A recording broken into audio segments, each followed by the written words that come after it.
Audiobook for English story listening.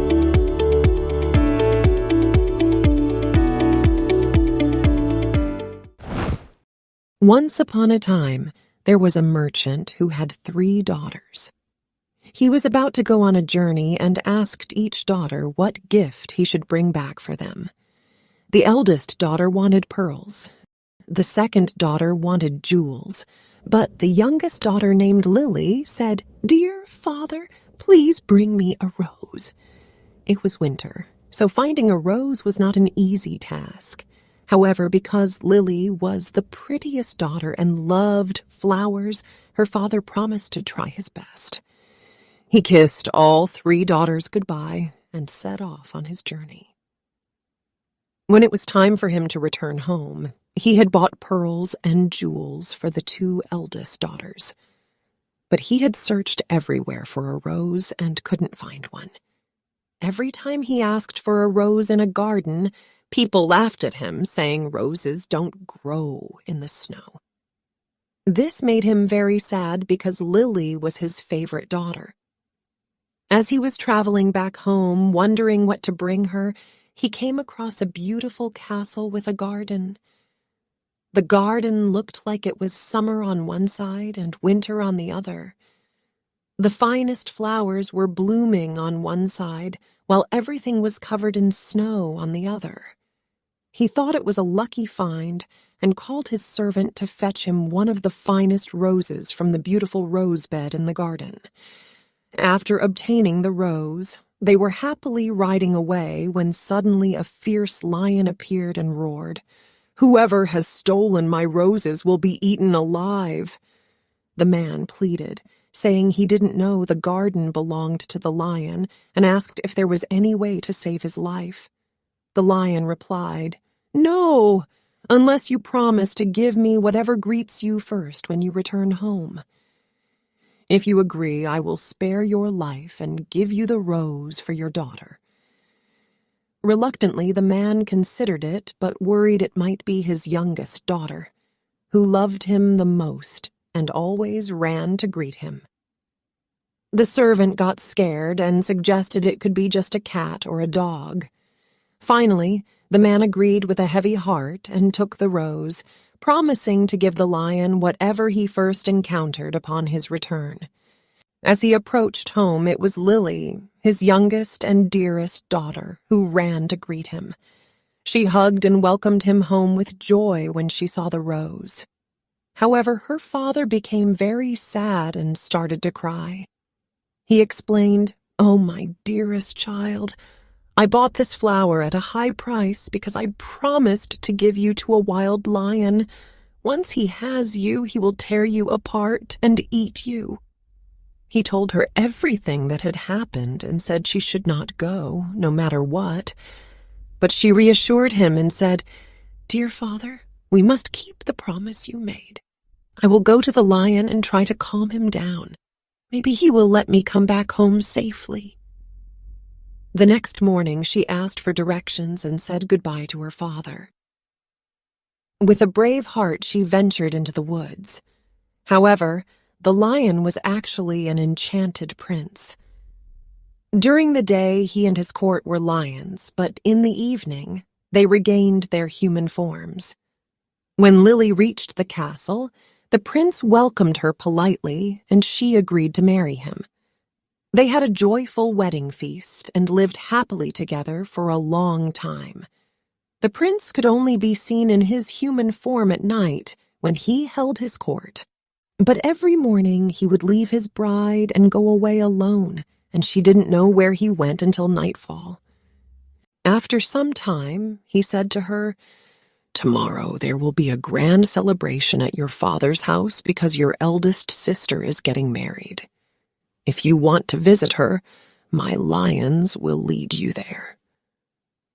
Lily was thrilled at the thought of seeing her father again and set out with the lions. Everyone was overjoyed to see her because they had believed she was dead. Lily shared her happiness with them, stayed until the celebration was over, and then returned to the woods. Soon after, her second sister got married. When Lily was invited to the wedding, she said to the prince, "This time I won't go alone. You must come with me." But he refused, saying it would be very risky. If even a tiny ray of torchlight touched him, his enchantment would worsen, turning him into a dove and forcing him to wander the world for 7 long years. However, Lily wouldn't give up and promised to ensure no light would fall on him. Finally, they set off together, taking their little child with them. Lily chose a large hall with thick walls for the prince to stay in while the wedding torches were lit. Unfortunately, no one noticed a crack in the door. The wedding took place with great grandeur, but as the procession passed by the hall with torches, a small ray of light accidentally fell on the prince. In an instant, he disappeared, and when his wife entered and searched for him, she found only a white dove. The dove spoke to her, saying, "I must fly around the world for 7 years, but every now and then I will drop a white feather to show you the way I am going. Follow it, and eventually you will find me and set me free." After saying that, the dove flew out of the door and poor Lily followed. Every now and then a white feather would fall, showing her the way she should go. So she traveled through the wide world, not looking to the right or left and not taking any rest for 7 years. She began to feel hopeful, thinking that her troubles would soon end. However, rest was still far away. One day, as she was traveling, she realized that she had lost the white feather. She looked up, but couldn't see the dove anywhere. She thought to herself, "Now, no one can help me." She decided to approach the sun and said, "You shine everywhere, on hilltops and in valleys. Have you seen my white dove?" The sun replied, "No, I haven't seen it, but I will give you a box. Open it when you're in need." Lily thanked the sun and continued on her journey until evening. When the moon rose, she called out to it and said, "You shine through the night over fields and groves. Have you seen my white dove?" The moon answered, "No, I cannot help you, but I will give you an egg. I break it when you're in need." Then she thanked the moon and continued on until the night wind blew. She raised her voice and said, "You blow through every tree and under every leaf. Have you not seen my white dove?" The night wind replied, "No, but I will ask 3 other winds. Maybe they have seen it." Then the east wind and the west wind came and said they hadn't seen it either. But the south wind said, "I have seen the white dove. It has flown to the Red Sea and turned back into a lion. The 7 years are over, and now it is fighting a dragon. The dragon is an enchanted princess who wants to separate the lion from you." The night wind gave her some advice. It told her to go to the Red Sea and look for many rods on the right shore. She should count them, and when she reached the 11th one, break it off and use it to strike the dragon. This would give the lion the victory, and both of them would appear in their true forms. Then she should look around and she would see a griffin, a bird-like creature with wings, sitting by the Red Sea. She should quickly jump onto its back with her beloved one. The griffin would carry them over the waters to their home. The night wind also gave her a nut and said, "When you are halfway across, throw down this nut. It will cause a tall nut tree to grow out of the water, and the griffin can rest on it. Without the nut, the griffin won't have the strength to carry you all the way. So if you forget to throw down the nut, both of you will fall into the sea." So our poor wanderer went on and found everything just as the night wind had said. She plucked the 11th rod and struck the dragon. Immediately, the lion turned back into a prince, and the dragon became a princess again.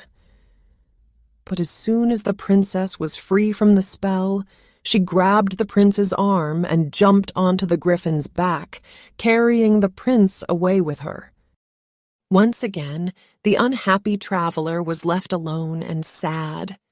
But she didn't lose hope and said, "I will keep going until I find him again, as long as the wind blows and the rooster crows." She traveled a long, long way until she finally reached the castle where the princess had taken the prince. There was a feast prepared, and she learned that the wedding was about to take place. "Heaven help me now," she said. She took out the casket that the sun had given her and found a dress as bright as the sun itself inside. She put it on and entered the palace, and everyone stared at her. The bride liked the dress so much that she asked if it was for sale. "Not for gold and silver," she replied, "but for flesh and blood." The princess asked what she meant, and she said, "Let me speak with the bridegroom tonight in his chamber, and I will give you the dress." Finally, the princess agreed, but she instructed her chamberlain to give the prince a sleeping potion so that he wouldn't hear or see anything. When evening came and the prince had fallen asleep, she was led into his chamber. She sat at his feet and said, "I have followed you for 7 years. I have been to the sun, the moon, and the night wind to find you, and I helped you defeat the dragon. Will you then forget about me completely?" But the prince was sound asleep, and her voice only passed over him, sounding like the wind whistling through the trees. Then poor Lily was taken away and forced to give up the golden dress. She had no choice but to go to a meadow, where she sat down and cried. But as she sat there, she remembered the egg that the moon had given her. When she broke it, a hen and 12 golden chicks came out. They played around and nestled under the mother hen's wings, creating a beautiful sight. Lily got up and led them in front of the bride's window. The bride was delighted and came out to ask if she would sell the golden brood. Lily replied, "Not for gold or silver, but for flesh and blood. Let me speak with the bridegroom again tonight in his chamber, and I will give you the whole brood." The princess planned to deceive Lily once more and agreed to her request. However, when the prince went to his chamber, he asked the chamberlain about the whistling sound in the night. The chamberlain told him everything, how he had given him a sleeping potion and how a poor maiden had come and spoken to him in his chamber and that she was supposed to come again that night. The prince made sure to get rid of the sleeping potion. When Lily came and started telling him about her sorrows and how faithful she had been to him, he recognized his beloved wife's voice. He jumped up and said, "You have awakened me from a dream. The strange princess had put a spell on me, causing me to forget you completely, but heaven has sent you to me at a fortunate moment." They secretly left their palace at night and sat on the griffin, which flew them back over the Red Sea. When they were halfway across, Lily dropped the nut into the water, and immediately a large nut tree emerged from the sea. The griffin rested on it for a while before carrying them safely home. There they found their child, who had grown up to be beautiful. After all their troubles, they lived happily together until the end of their days.